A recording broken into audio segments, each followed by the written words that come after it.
Hello दोस्तों, आइए आप लोग के लिए एक बहुत ही बेहतरीन कहानी को लेकर आया हूँ। तो दोस्तों, कहानी को सुनने के लिए हमारे वीडियो में बने रहें। तो कहानी का नाम है प्यार यानी लव। तो चलते हैं कहानी की ओर, आइए देखते हैं। आंसू पोंछते हुए प्राची अस्पताल की ओर दौड़ी चली जा रही थी, जहां पिछले 6 दिनों से उसके पापा एडमिट थे। उन्होंने लास्ट स्टेज का कैंसर था। जब उन्हें अपनी जीवन संध्या अस्त होती दिखी तो अपने खास दोस्त के बेटे तुषार से प्राची की शादी तय कर दी। प्राची को परिस्थितियों के आगे मजबूर होकर इस शादी के लिए हाँ करनी पड़ी। 1 सप्ताह बाद तुषार संग ब्याह कर वह मुंबई आ पहुंची। यहाँ तुषार एक बड़ी सी कंपनी में नौकरी करता था।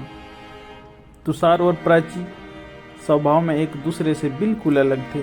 जहाँ प्राची कम बोलने वाली और शर्मीली स्वभाव की थी, वही तुषार बहुत ही ज़्यादा बतूनी और ज़िंदगी में जिंदी दिली से जीने वाला इंसान था।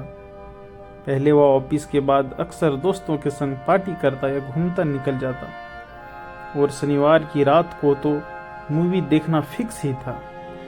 लेकिन अब प्राची से शादी के बाद उनका जीवन बदल चुका था। पर इसकी वजह से तुषार को प्राची से कोई शिकायत नहीं थी। वह तो पहली ही नज़र में उसे दिल दे बैठा था। वह चाहता था कि प्राची की उसी की तरह जिंदगी को खुलकर जिए। जो वह सोचती है, जो वह चाहती है, उसे बताए। सही मायनों में पत्नी से पहले एक दोस्त के रूप में वह उससे रिश्ता बनाना चाहता था। वह उनकी हर छोटी ज़रूरत को ध्यान रखता था। ऑफिस के समय से निकलता और सीधा घर आता, ताकि ज़्यादा से ज़्यादा समय वह प्राची के साथ बिता सके और उन दोनों का रिश्ता मजबूत हो। आखिरकार तुषार की कोशिश रंग लाई और प्राची धीरे धीरे उसके करीब आने लगी।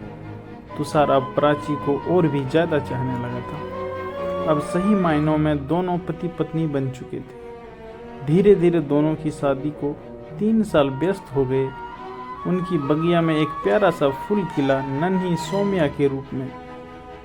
उन्हीं दिनों तुषार के पिताजी अपनी नौकरी से रिटायर हुए और समारोह में शामिल होने के लिए उन दोनों को भी जाना पड़ा। विवाह के बाद आज पहली बार वे दोनों परिवार से मिले थे। सब बेहद खुश थे। जिद करके तुषार की माताजी ने कुछ दिन के लिए प्राची को वहीं रोक लिया। प्राची भी कुछ दिन अपने पिताजी के पास रहना चाहती थी। आज प्राची अपने पिता से मिलने जा रही थी। रास्ते में वही घाट पड़ा जहाँ कभी कभी उससे और शिवम एक दूसरे से प्रेम का इजहार किया था। वह 3 सालों में प्राची की गलतफहमी में थी कि वह शिवम को भूल चुकी, लेकिन पहला प्यार भुलाए से नहीं भूलता। यहाँ घाट पर आकर उसे यह एहसास हो रहा था। गंगा के कलकल करती लहरें, आसपास ठंडी हवा आयनात शिवम की याद दिला रही थी। और उस आखिरी मुलाकात की भी इस गंगा तट पर अक्सर वो दोनों घंटों बैठा रहा करते थे। एक दूसरे के नज़रों में नज़रें डाल के एक दूसरे में खोए हुए रहते थे। किसी के कुछ कहने की ज़रूरत नहीं पड़ती थी। आंखों में आंखों इन दोनों बातें हो जाते थे। उन दिन भी वही बैठे थे। दोनों पर आंखों की भाषा आंखें पढ़ी जा रही थी, क्योंकि आज उन आंखों का केवल आंसू थे। शिवम ने कभी नहीं सोचा था कि जिस गंगा मैया को साक्षी मानकर उसने प्राची में सारा जीवन संग बिताने के कसम खाई, आज वही पावन गंगा उसके विरह के मुख दर्शन बन जाएगी। रो रो कर दोनों की आंखें लाल हो चुकी थी। अब मुझे चलना चाहिए, प्राची ने कहा और अपनी किताबें संभालते हुए उठ खड़ी हुई। शिवम ने प्राची का हाथ पकड़ा और कहा, फिर कब मिलोगी? शायद कभी नहीं। इतनी पत्थर दिल ना बनो प्राची। प्राची कुछ ना बोली, निरुत्तर हो खड़ी रही। बोलो प्राची, कैसे तुम इतना बदल गई हो? मेरी प्राची ऐसी नहीं हो सकती। फूलों सा कोमल मन था, उनका किसी के जरी सी भी तकलीफ बर्दाश्त नहीं होती थी। उससे तो फिर आज मेरी हालत देखकर तुम्हारा दिल क्यों नहीं पसीज रहा? क्यों तुम्हें मुझ पर तरस नहीं आ रहा प्राची?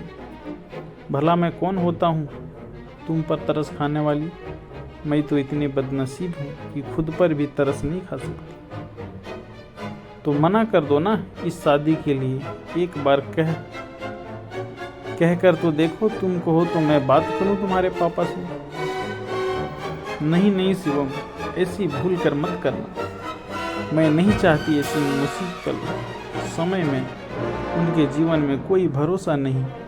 मैं पापा का इतना बड़ा दुख हूँ, और जो दुख जो दर्द तुम्हें मिल रहा है मुझे मिल रहा है, वो हमारा 4 सालों का रिश्ता, यह प्रेम गंगा किनारे इन सीढ़ियों पर बिताए अग्निक घंटे, वो हजारों अनकही बातें, वो एहसास भूल पाओगे तुम? बस करो शिवम, मेरा जाना इतना मुश्किल मत करो। मत बनाओ मुझे इतना कमज़ोर कि एक प्रेमिका के सामने एक बेटी की हार हो जाए। प्राची बोली और अपनी किताबों अपने सीने में लगाए वहीं खड़े कफक कर रोने लगे। शिवम का दिल तड़प उठा उसे यूं रोते देखकर। प्लीज़ प्राची, तुम रो मत। ठीक है, तुम जैसा चाहती हो वैसे ही होगा, पर वादा करो अगले जन्म में तुम सिर्फ मेरी बनोगी, सिर्फ मेरी। प्राची शिवम को उनकी दर्द और आंसुओं से भरी आंखों को देखती रह गई और चल पड़ी अपना फर्ज निभाने। आज भी प्राची उन्हीं सीढ़ियों पर बैठी है जहां उस दिन शिवम के साथ बैठी थी। अचानक उसे याद आया कि घर पर पापा उसका इंतजार कर रहे होंगे। वह घाट से उठकर वापस जाने की मुड़ी कि सामने कोई आता दिखा। थोड़ा पास आया तो प्राची चौंक उठी। यह तो शिवम था, लेकिन प्राची को देख नहीं पाया। शायद वह चुपचाप वापस चली आई और साथ में चली आई उन दोनों के साथ बिताए लम्हों के तमाम यादें भी। रात भर वह इन्हीं यादों में खोए करवट बदलती रही। सुबह अजीब सी उलझन में थी, समझ में नहीं आ रहा था क्या करें क्या ना करें। जानती थी कि सही नहीं है, लेकिन फिर भी एक बार वह शिवम से मिलना चाहती थी। उसे बताना चाहती थी कि लाख कोशिश के बाद भी वह उसे भुला नहीं पाई। वह खुद को ना रोक पाई और चल दी घाट की ओर, इस उम्मीद में कि शायद शिवम मिल जाए बस एक बार।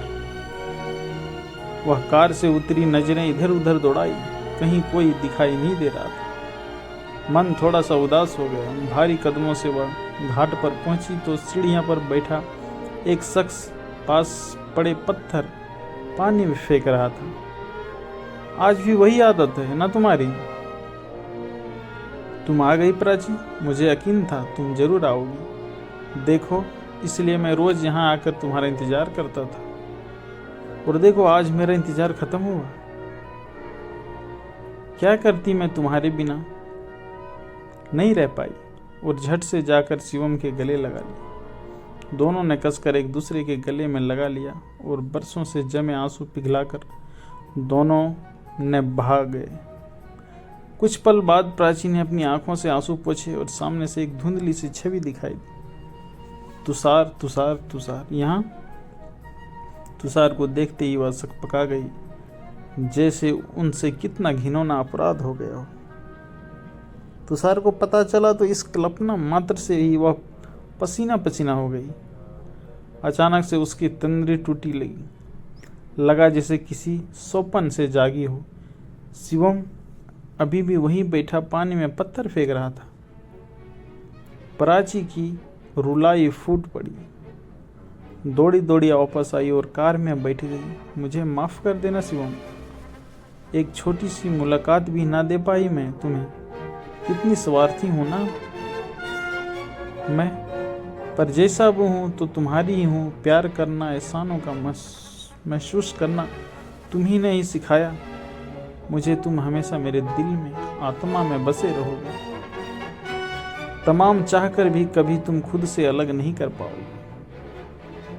तो दोस्तों, ये रही एक कहानी। कैसी लगी हमें ज़रूर बताएं।